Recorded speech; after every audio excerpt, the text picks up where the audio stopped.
Melissa DeRosa, Secretary to the Governor. To her left, Gareth Rhodes, who's Deputy Superintendent of the Department of Financial Services, but has been working with us on this COVID situation. He's been doing a great job. Pleasure to be in the North Country today, Jefferson County. I want to thank Dr. Ty Stone for having us and the hospitality today.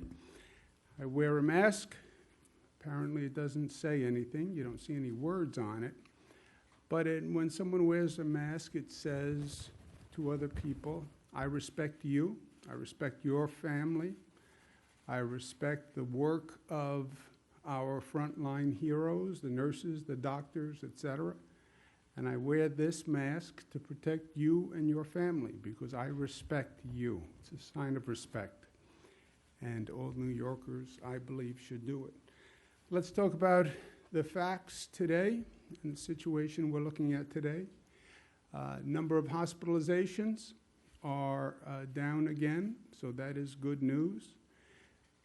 The rolling total of the number of hospitalizations has been down, and that's good news. Number of intubations is down, and that's good news. And new cases per day, which is something we watch very carefully, a little bit up, but overall down. I refer to that as the mountain. You see the outline of the mountain. Adirondacks, we know about mountains. You see how fast we went up and how much slower the decline was. And that's important. That's what the national experts are talking about when they say you could have an outbreak that you couldn't recover from. The increase, the incline is very fast. The virus travels very quickly. And then the getting control of the outbreak is much slower and much harder. And that was the experience we had here in New York. You see how fast it went up and how many days of super effort by New Yorkers it took to get that spread under control and to reduce the rate of new cases. The number of lives lost, still painfully and tragically high. These are not numbers, these are families. These are lost individuals, their fathers and mothers and brothers and sisters, and 166 families are in pain today, and they are in our thoughts and prayers. When you look at where we are today, we're just about where we were when we started this terrible situation. So we have hopefully come through the worst. We paid a heck of a price for it, but we've come through the worst. One of the things we've been very diligent in doing is taking care of our essential workers. We owe them. You know, there's still a right thing in life and a wrong thing. There's still obligation and gratitude, and the essential workers we owe. We closed down everything. We communicated how important it was to do that, how deadly this virus was, and then we told the essential workers, but you have to show up tomorrow, even though this is a deadly virus. We need you to show up, nurses, doctors, transit workers, police officers. We need you to go to work while everybody else can stay home and try to be safe. They made a tremendous sacrifice, and I asked them to do it myself day after day. And I told them we would do everything we needed to do to protect them. We've been doing testing of the essential workers to see if we have a problem anywhere. And good news has been the frontline workers are testing at lower rates than the general population. So downstate New York, the transit workers tested about 14% of the overall number tested positive. That's compared to New York City, where about 19.9% of the general population. The healthcare workers, 12%. Think about that. Nurses, doctors in emergency rooms, 12%. You know what that means? That means PPE works, masks work, gloves work, Hand sanitizing works. How do healthcare workers have a lower percentage of infection than the general population? Because people don't wear these at home. And they don't take the same precautions, but this works. NYPD, 10%, fire department, 17%. We then sampled the New York State Police, who've been doing extraordinary work. We sampled 2,700, which is a large sample. Of the state police, only 3% tested positive. And that's general population, upstate New York, of about 12%. So that's also very good news. And then we tested the people who work at DOCS, our Department of Correction Services. Prisons, we've also been very careful because prisons, you have a congregate population. Wherever you have those gatherings, that's where we see that virus spread. So we did a test of those people who work at the Department of Corrections, primarily corrections officials. We sampled over 3,000, 7.5%, again below the general population rate. So that should give us all some peace of mind that the essential workers were out there, they are doing fantastic work for us, and we've made sure that they were protected in doing the work that they're doing. All of the frontline workers, public service frontline workers, tested below the general population. So we should feel good about that. Also, I want people to know that elective surgeries are going to start in 12 more counties, and that's important. We had stopped elective surgeries, so we had additional hospital capacity for COVID patients. But as the number of COVID cases has come down, we can restart elective surgeries. Also ambulatory services. So that is good news. A lot of attention on reopening now, and we're doing something in this state that no other state is doing. We are doing the most transparent discussion and reopening operation of any state. Why? Because it only works if people understand it and if people are part of it, right? This is not a government exercise that we're doing here. This is a social exercise. The 19 million people of New York State are doing this.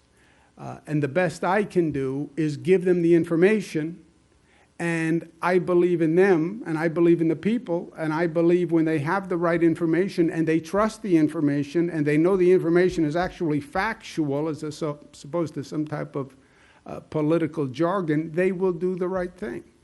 And they have, and that's how we bent that curve and flattened that curve. Same thing on reopening. You will know exactly what is happening in your region, in your county. You'll know the facts, you'll know the numbers on a daily basis, and you'll know what we're doing. We heard testimony yesterday from the national experts, Dr. Fauci, who warns of suffering and death if the U.S. reopens too soon, okay? If you reopen the economy too soon, people are not taking the precautions, you have gatherings, the virus will transfer, and you'll see a spike in hospitalizations, and you'll see a spike in deaths. Okay, what's the key in that expression? The key is too soon. If you open too soon, all right, what does that mean, too soon? Too soon means you're increasing activity at a rate that the hospital system cannot handle, and people are not taking the right precautions. That's what too soon means. Okay, well then how do we calibrate too soon? You can measure exactly what you are doing. The red valve is the reopening valve. You start the reopening valve. Activity increases. You're doing diagnostic testing. Are you positive or you're negative? And you watch that rate. You're doing antibody testing, which tells you how many people were infected, and you watch that rate. You know on a day-to-day basis now how many people are walking into the hospital with COVID. We have those numbers, never had them before. We have them now. You watch that rate every day. And if you watch those rates, you know how fast the virus is spreading, what they call the rate of transmission, the RT. So too soon, watch the numbers, watch the measures. There is a science to this. And that has to be watched in every county, in every region, and it has to be monitored. And you see those numbers starting to move, you will know if you're reopening too soon and if people aren't taking the right precautions and if you see that virus spreading. So give the information to the people. That's what I'm trying to do. That's what I've been trying to do from day one, because government can't do any of this. This is a function of the actions of every individual and every family. We'll have a regional control group for the North Country, for every region in the state. Watch those numbers every day. Make sure those businesses are complying. Make sure people are complying. And watch it day to day, and you'll know if the activity is increasing to a level that is increasing the rate of transmission, and act accordingly. And that has to be done on a region-by-region basis. Now, also with this virus, we must stay alert because we're still learning. And what we thought we knew doesn't always turn out to be true, okay? This virus has been ahead of us every step of the way in this country. When we first started with this virus, we were told it was coming from China, right? Wuhan province, it came from China, and it's going to come from China now to the United States. Turns out it didn't come from China to the United States. It did in some parts of the country, but the East Coast, it turns out it came from Europe. I talked to everyone all day long. In the beginning of this, nobody ever said it's coming from Europe. And we had 2 million Europeans come to New York, New Jersey, the big airports, International Airport, JFK, and no one knew it was coming from Europe because it had gone from China to Europe, and then it gets here from Europe. No one knew. When this started, once you have the virus, you have antibodies, and then you're immune from further infection. That was stated as a fact. Now it turns out maybe you're not immune, even if you had it. Maybe you have some immunity, but not total immunity, we're not sure. Okay. Then we were told children are not affected by COVID virus. Great. Sigh of relief. Less than 1% of New Yorkers who are hospitalized under 20 years old. Now we're finding out that may not be 100% accurate either, because now we're seeing cases that the Department of Health is investigating, and New York is in many ways the tip of the arrow here, looking at 102 cases where children who may have been infected with the COVID virus show symptoms of an inflammatory disease like the Kawasaki disease or toxic shock-like syndrome. We have lost 3 children in New York because of this. 5-year-old boy, 7-year-old boy, and an 18-year-old girl. And these cases are all across the state, predominantly where the population is. 60% of these children tested positive for the COVID virus. 40% tested positive for the antibodies of the COVID virus, okay? That means children either currently had the virus or could have had it several weeks ago and now have the antibodies saying that they had the virus and they recovered from the virus. 70% of the cases went into ICU, which means they're serious.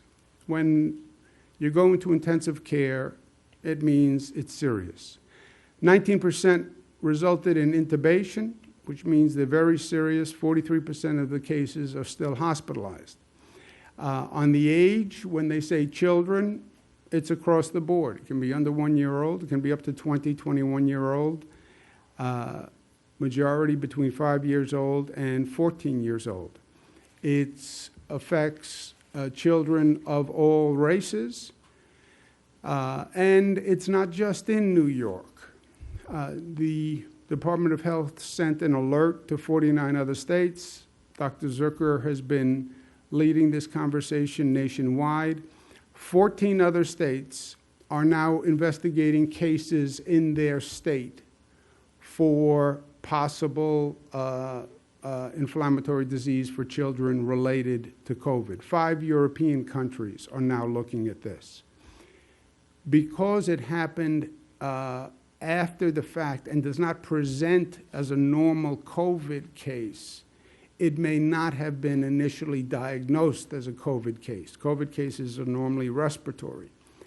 This is not predominantly respiratory. It's an inflammation of the blood vessels, which could affect the heart. So it's more of a cardiac case than a respiratory case, which is a new manifestation of the COVID virus. Department of Health is being very aggressive in doing the investigation and also talking to other states, countries about what they may have learned, partnering with Rockefeller University and the New York Genome Center to see if there's anything in the DNA of these cases.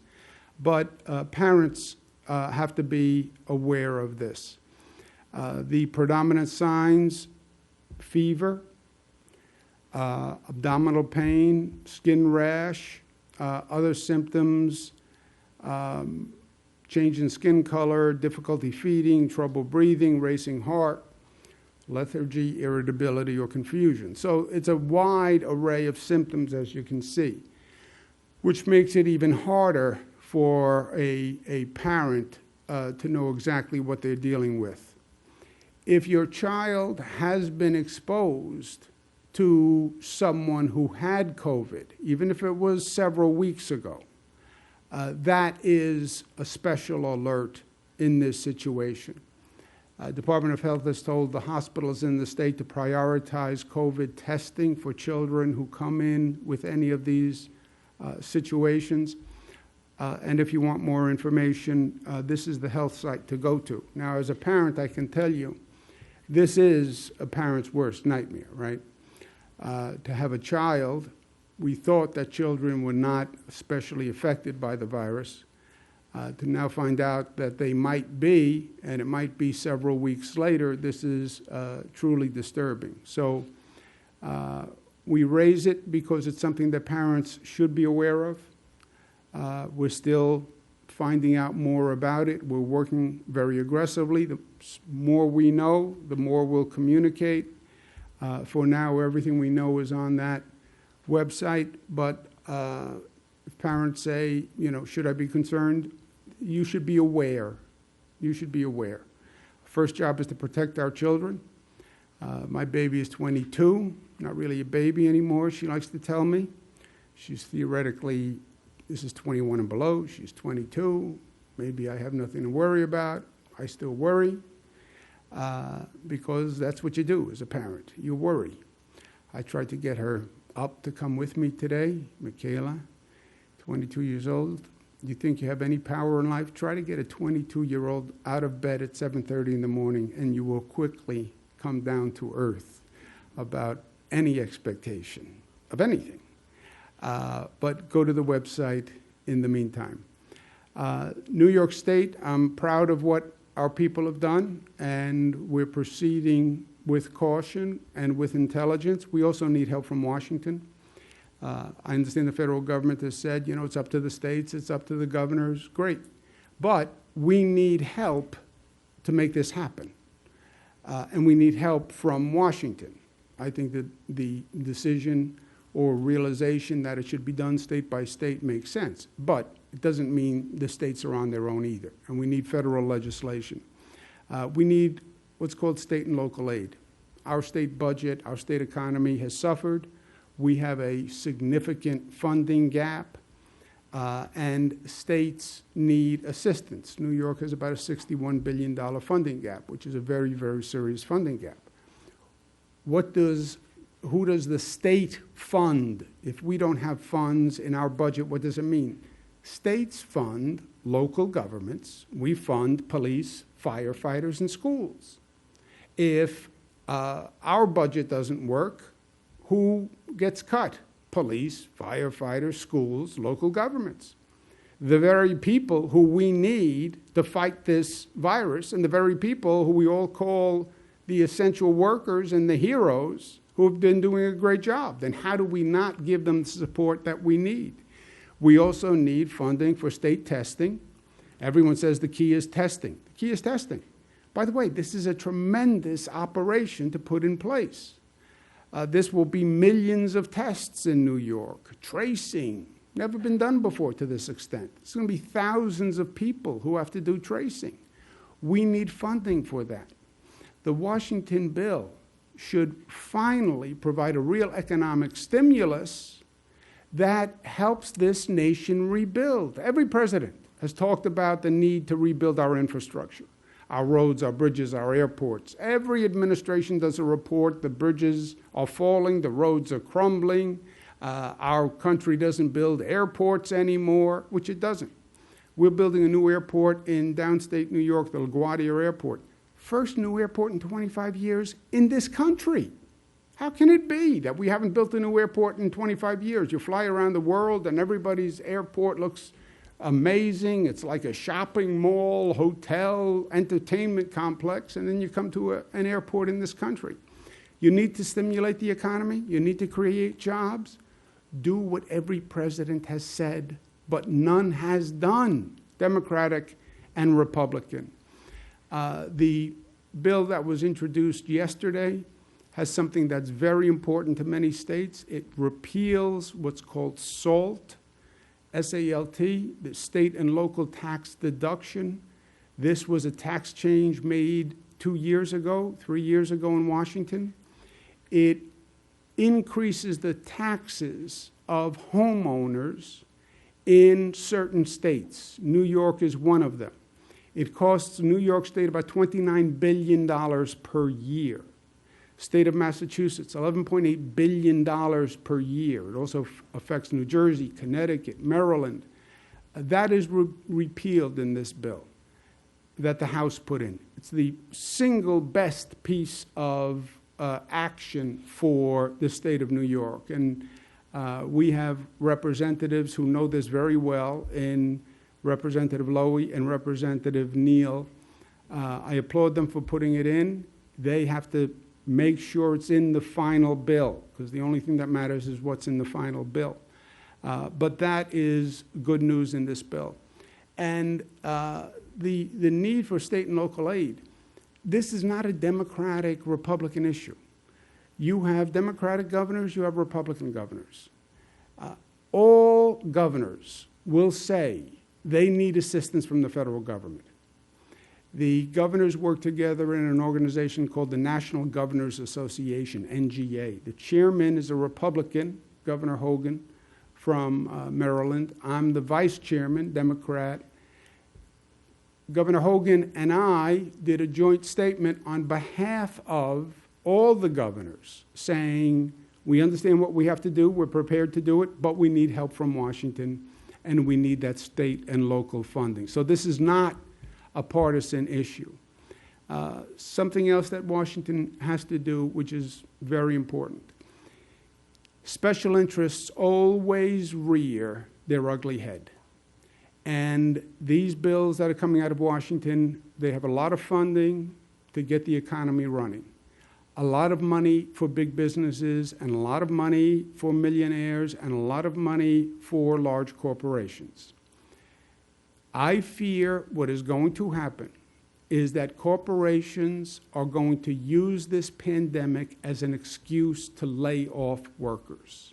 They're already telling analysts that their profits are going to go up because they're going to reduce their payroll. So you'll have Americans who are now out of work, who think they're going to get their job back, But the corporation is going to announce, by the way, we don't need all those employees back. We're going to reduce our number of employees. And you'll see layoffs for Americans. We went through this before. 2008, we had the mortgage fraud economic catastrophe, right? And we bailed out the banks.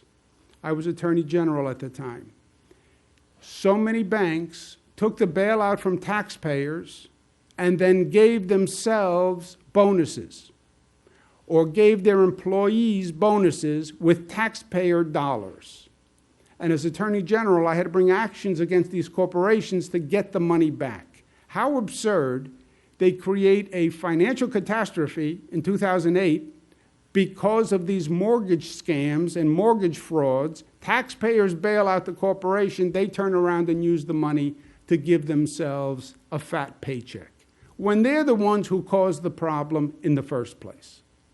So we made this mistake before. We can't make this mistake again. I did an op-ed today in the Washington Post that speaks just to this. You want to provide subsidies to corporations? I understand that. Make sure the subsidies are tied to worker protections. Very simple. If a corporation gets a check from the government, that corporation must not lay off any workers. Have the same number of workers after the pandemic that you had before the pandemic. And don't think taxpayers are going to subsidize you, Mr. Corporation, so you can then lay off workers. And then the taxpayers can then pay for that. I call it the Americans First Law. No corporate bailout if you're going to lay off workers. And it's going to be introduced by members of the New York congressional delegation. And I'm very proud of them for their leadership. If we get that Washington bill passed, then it's going to make a significant difference because it's going to give states the ability to do what they need to do to reopen. And we can take it from there because we are New York tough, which is New York tough and smart and united and disciplined and tough enough to love. Thank you. Questions? Governor, good afternoon. Jeff Cole from Channel 7 here in Watertown, hoping to be able to ask you a couple of questions. First, welcome to Watertown, and welcome back to the region. It's good to have you here. First question, what's the future of state prisons? The budget gives you the authority to close as many as you see fit, and now that we have this political climate and the fiscal climate, many corrections officers' families have a lot to worry about. They're worrying perhaps about their job at a state prison right now. What do you tell those communities that host them, the COs, their families? Is it still on the table, and if so, how many? Well, first I say to them, I thank them for the service that they've been doing. Again, I feel very passionately about the frontline workers, the essential workers who have been showing up every day. Nobody wanted to stay home, but you know what's worse than staying home? Going to work in the middle of this pandemic when nobody even knew what the virus was about or how contagious it was, and they still showed up. They still showed up to manage the prison system. I'm glad the results we've seen show that we did what we had to do to protect them, and they protected themselves. But that's good news. As far as the state budget is purely going to be a function of what we get from Washington. We have a $61 billion deficit. There is no way I can make up that deficit. I am very good at controlling costs. You look at how our state budget has gone up year to year. It's gone up at a lower rate than any past governor. So I'm proud of that. But I can't make up $61 billion. And it's going to be purely a function of what happens in Washington. If they act responsibly and they give state governments the assistance they need, just to balance the books, we just want to balance the books, then we'll proceed with the budget plan that we had. But if we don't get Washington to act intelligently, which wouldn't shock any of us, right, we're going to have a serious problem. And I can't tell you what actions we would need to take to fill that budget hole, because we've never been here before. It's a larger budget hole than this state has ever faced. Second question, unemployment. I know the system has paid out 3 times as much since last year, compared to last year in like 6 or 7 weeks. It's still a problem though. State Senator Patty Ritchie's office tells me today that they've had hundreds of calls this week from people that are still concerned. The senator, along with some other senators, started a website, fixdoldisaster.com, and they've called for the commissioner to step aside. That prompted a response from your office, from a spokesperson, calling it cheap shots from cheap politicians. Is the system fixed? Is there a problem still? And to the senators that are asking questions for their constituents, are they cheap politicians? Look, is it a cheap shot? Yes, it's a cheap shot. Let's look at the facts. And I understand that it's easy to pander, you know. But let's just be a little honest here. The states have unemployment systems.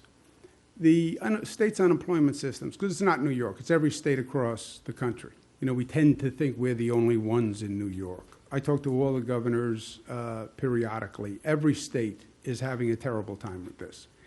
Normally, a state unemployment website would handle several thousand calls, okay? We're now handling in the millions. We have 3,000 people working on the phones and the website. Just think about that, 3,000 people trying to keep up with the increase in the volume. Washington passed a law just several weeks ago implementing new unemployment benefits. The states, they then hand it to the states. The states then have to figure out how to administer this law. And the federal law doesn't say anyone who calls gets money. Federal law says when the person calls, they have to certify the following 57 things before you can give them a check. All this information that you have to get, all this information that you have to certify, that's all in the federal law. The states then have to handle literally millions of claims and meet all those certifications. It crashes the website. It crashes the new website. We literally have the people from Google who come in to redesign a website to handle this volume. Every state is going through this. Our response rate is much, much better than any other state. But if you haven't gotten your check, none of that matters. I understand that. The good news is when you're not losing any money, because when you get your check, it'll be for the full amount, but you still don't have the check today. And all that matters to you is you want that check in your hand today because you need it. I get that. We have made tremendous progress in a very short period of time. But again, no one could have seen this coming. If no one would have built a website and an office apparatus to handle millions of calls when you never expected it to happen. But we have reduced dramatically the wait time and the response time. Melissa may have some updated facts on this. Yeah, just to punctuate the governor's point, in the last financial crisis, we had 300,000 lost jobs in the entirety of the 2008 crash. So when people say, you've experienced these past crises, why weren't you ready for this one? We were ready for this one. We've handled 6 times that in the first 7 weeks of this crisis. We processed 1.8 million claims. The Department of Labor later today will announce that we've now released $7.4 billion to roughly 1.7 million New Yorkers who are struggling with unemployment. And on the pandemic unemployment insurance the governor referenced, which was the new unemployment insurance that the federal government announced several weeks ago, that then they originally said you have to apply, get rejected, reapply, and we put out a streamlined process before any other state in the country. We've now paid out 330,000 of those claims. So we are making tremendous progress. The Department of Labor is going to have an announcement later today on the forfeiture days, which has been another issue that I know many are confronting, that I think is going to go a long way towards giving people confidence in the system, and we're continuing to work at it. I'll tell you why it's a cheap shot, though.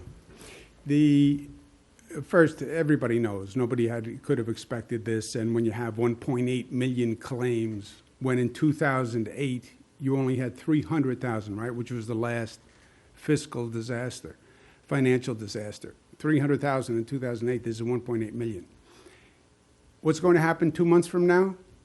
I'll tell you what the cheap shot will be from a politician. few months from now when this is over, they'll find someone who got the benefits who didn't deserve the benefits, right? And they'll say, how did you give that person an unemployment check? They didn't deserve the unemployment check. You gave away the taxpayers' money unfairly. That's what they're going to say. They'll get one person or two people. And then I'll say to you, look, we were trying to accelerate as fast as possible because people were waiting for their unemployment benefit and everybody was yelling. Yeah, well, you should have checked. You gave away taxpayers' money inappropriately. So that's the tension. You want to get everybody processed, but you don't want to give funds to people who don't meet the federal criteria, which is extensive, their criteria. But you want to get it done in a day, but you have to get it done right. Sir. Brian Dwyer from Spectrum News, and welcome to Watertown as well. It looks like from the charts that I saw that the North Country hit 7 of 7 of the requirements to reopen, which I don't believe was the case just maybe yesterday or 24 hours ago. Testing was the issue. I think that was at 6 of 7. Can you kind of give me the story of what changed in the last 24 hours? Sure. So the testing parameters that we're using to determine whether or not a region is prepared to open, it actually came directly from Dr. Birx and the White House Coronavirus Task Force. As the governor has continued to note, we do everything on the facts and the metrics and the data, and ensuring that a region has appropriate testing capacity to be able to gauge what's going on is critically important. They laid out that we should have 30 tests per 1,000 residents tested monthly. The North Country had been just beneath the 419 that is needed for the North Country, but as of yesterday, we hit 454 tests, and so now the North Country has met the criteria, and moving forward, we are confident that they have the testing capacity they need to reopen. For a long-term Yes. solution, there are enough testing. Yep, it's per day average over the past 7 days. Yeah, but just a caveat. I'm all about the caveats nowadays. Because you see, they tell us a fact, and then the fact turns out not to be the fact, right? So we're reopening, but remember what Dr. Fauci and the experts say, there's a danger of reopening too soon. We are reopening on the metrics they gave us. We hit all the metrics. That's the 7 out of 7. But that doesn't mean, okay, we're done. We're reopening. Monitor every day. And that's the regional responsibility. Look at those numbers every day, see what's happening with those numbers every day, and respond to those numbers. And that has to be done right here at home.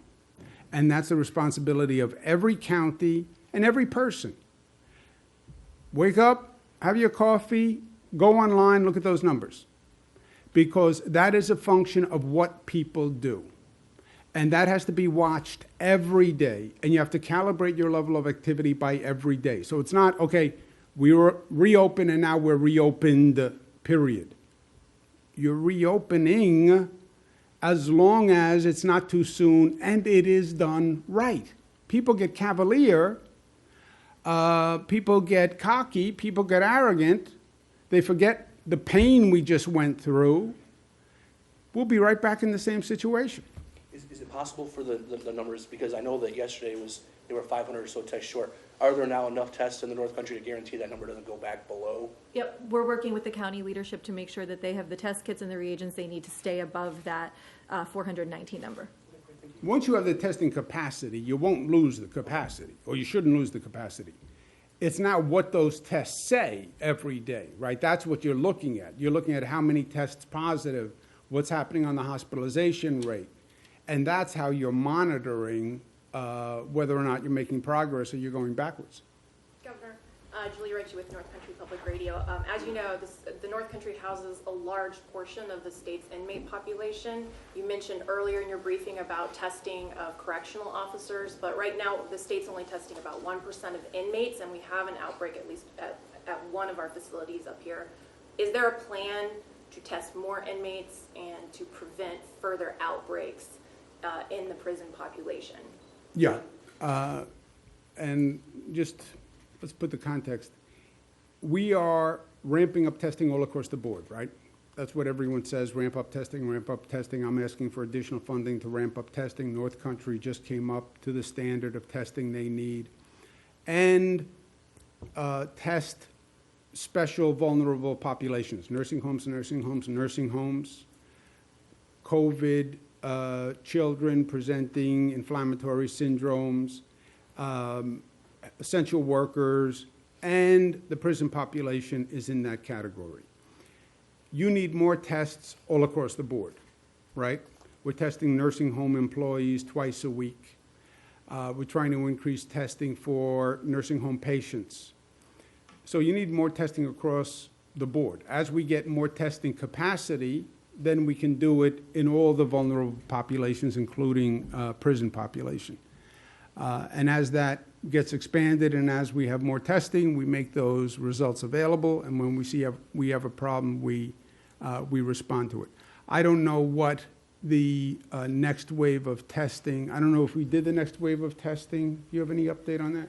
We're testing the prison population under the same criteria that we're testing the general population. So people who have been in direct contact with people who are COVID positive, or people who are demonstrating COVID symptoms and are not testing positive for anything else.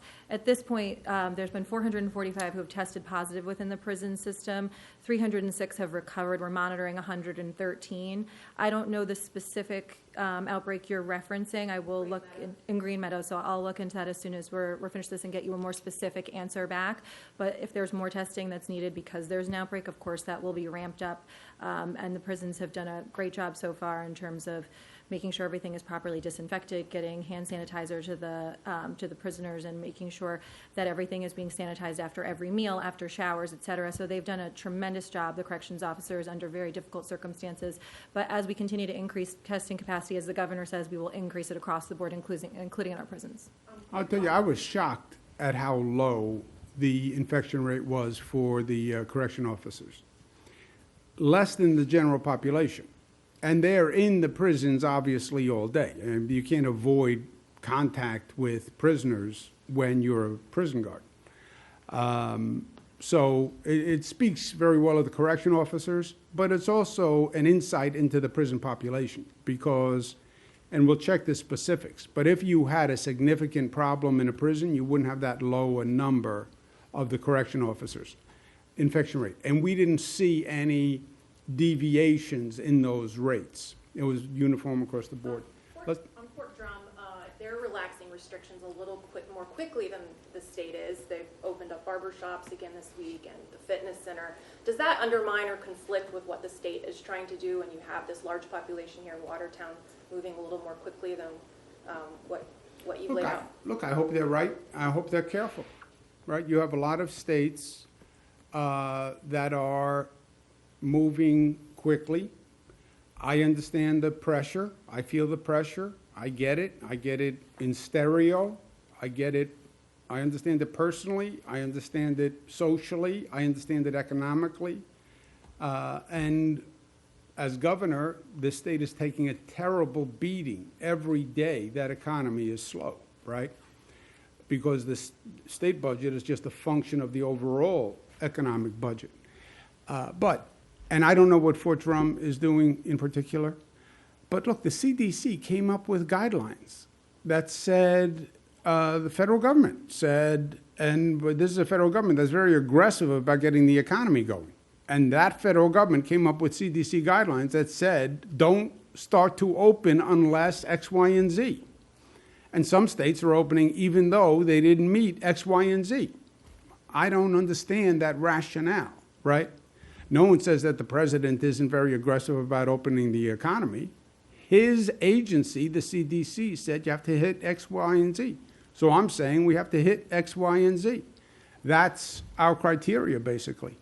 So I can't speak to anyone else. And again, I don't know what Fort Drum is doing or not doing. Last question. Hi, I'm Rachel Burt from the Watertown Daily You have a Times. very attractive mask. I have Thank this you. very boring, bland mask. Yeah, this used to be a dress, and now it's a mask. That is a nice one. So California announced that the state colleges will not be opening for the fall, and they will be all online at least until January. So given that New York has a similar structure, do you see us following suit with SUNY schools, and when do you think that decision will be made? I don't know. I don't know. I understand what California did.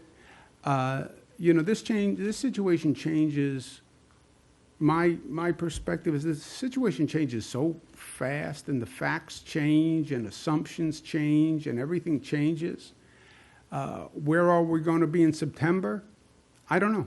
I don't know where we're going to be in August. I'm trying to figure out June. I understand schools need a lead time and they need to plan.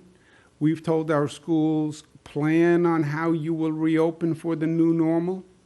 Because think about how dramatic it is in a school, right? You have 300 kids in a classroom, in a college lecture hall.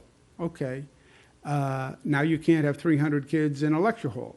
Well, how many kids can I have? Well, I have 6 feet social distance. That means you can only have 72. All right, how do you run courses now with not having a gathering of students? How do you have a cafeteria without a gathering of students? So we told them to plan for a new normal, but I want to see what happens between now and then, get some more data, get some more information, respectful of the time the schools need to actually plan. But I'm not ready to say what we should be doing in September on schools. Okay? Okay, really the last. Really quick. Only because you have another very interesting mask. Thank you, I made it. Did you make it? Yeah.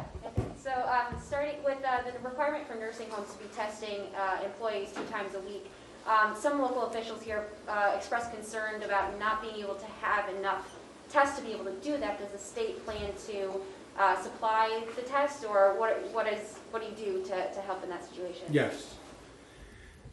Look, nursing homes are the most vulnerable people in the most vulnerable place. I know they're not happy about testing. Some people are not happy. Well, some people are never happy, so put them aside. Many of them in my own family.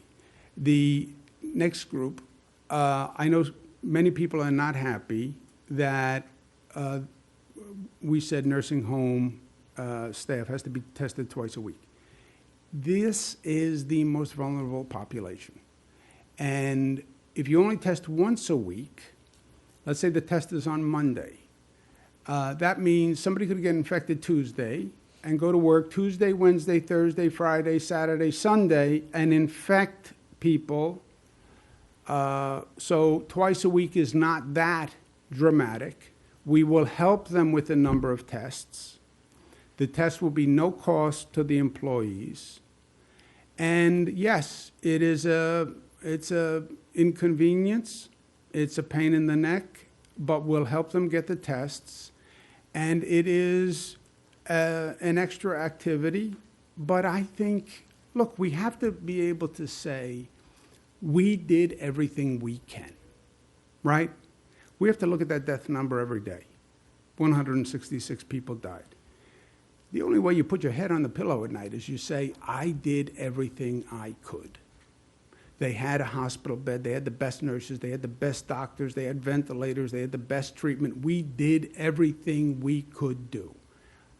Up until today, as I am before you, I can look you in the eyes and say, we did everything that we could. As a society, you can't save everyone. You're going to lose people. That's life. That's somebody else is in charge of that. Much higher pay grade. But we did everything we could. I want to make sure the same is true until this is over. We did everything we could. And testing staff twice a week, yes, it's onerous, and I understand it's a pain, but we have to do everything we could do, and testing twice a week, I know we can do, and I will help them get the tests if they can't get them. Thank you very much for having us.